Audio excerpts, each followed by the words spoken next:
tes feuilles jaunissent. Tu vois ça et la panique s'installe. Tu penses carence, maladie, foutu.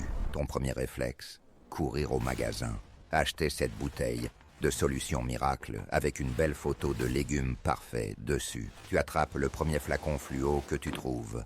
Tu crois acheter un remède. En réalité, tu achètes du poison. Arrête tout. N'arrose avec rien. Pose cette bouteille. Tu es sur le point de commettre la pire erreur de ta saison. Ces engrais liquides, coups de fouet, c'est de la merde en bouteille.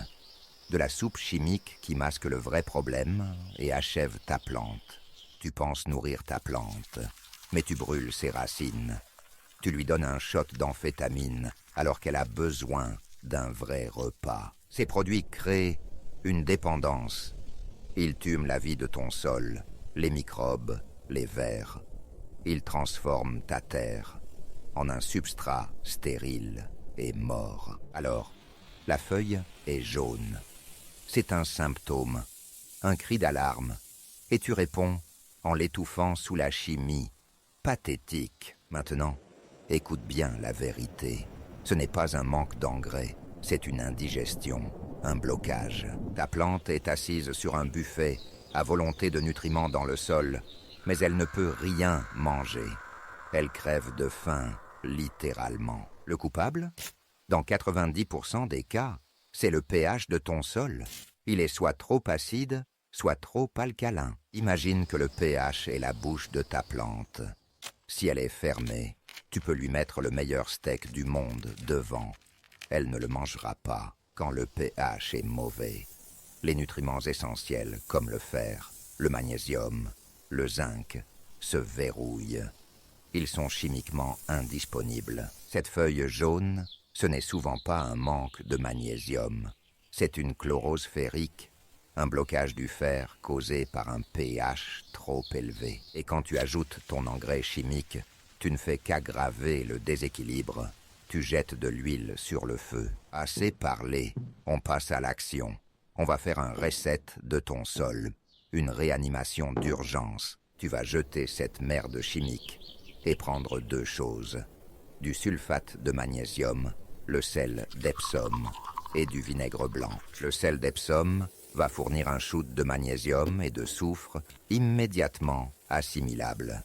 C'est le défibrillateur de ta plante. Le vinaigre, utilisé avec une précision chirurgicale, va légèrement acidifier le sol, juste assez pour déverrouiller le fer et les autres micronutriments. La recette. Écoute attentivement, chaque gramme compte. Pour un arrosoir de 10 litres d'eau, une seule cuillère à soupe de sel d'Epsom, pas plus. On ne noie pas la victime. Et je dis bien une, cuillère à soupe de vinaigre blanc. C'est un scalpel, pas une hache. Mélange bien. Laisse le sel se dissoudre complètement. Tu dois obtenir une solution parfaitement claire. Maintenant, l'application. N'arrose pas le feuillage. Jamais. Tu vas directement au pied de la plante. Arrose généreusement le sol autour du tronc principal. Imbibe la zone des racines.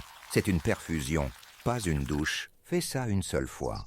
On ne harcèle pas une plante en convalescence.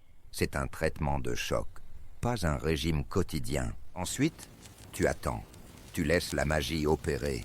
Dans 48 heures, tu commenceras à voir la différence. Le jaune va commencer à pâlir. Le vert va regagner du terrain en partant des nervures. C'est le signe que le sang circule à nouveau. Dans une semaine, ta plante sera métamorphosée. Les nouvelles feuilles seront d'un vert insolent, presque arrogant. Les fleurs qui avortènent vont tenir. Les fruits vont se nouer.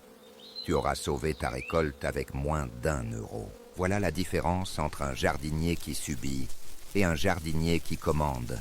La connaissance, c'est le pouvoir. Arrête d'écouter les vendeurs de miracles. Arrête de traiter les symptômes. Attaque-toi à la cause, à la racine du problème. Tu as deux choix. Continuer à balancer ton argent et ta pisse chimique pour des résultats minables, en regardant tes plantes crever à petit feu. Ou alors, tu utilises ton cerveau. Tu appliques des principes simples. et tu forces la nature à t'obéir pour te donner des seaux de récolte. Le choix est simple, la décision t'appartient. Fais ce que je t'ai dit et prépare tes bocaux. Si tu es prêt à arrêter de te faire avoir et à vraiment prendre le contrôle de ton potager, abonne-toi. Ici, on ne caresse pas les plantes dans le sens du poil. On leur donne ce qu'il faut et on exige des résultats, sans compromis.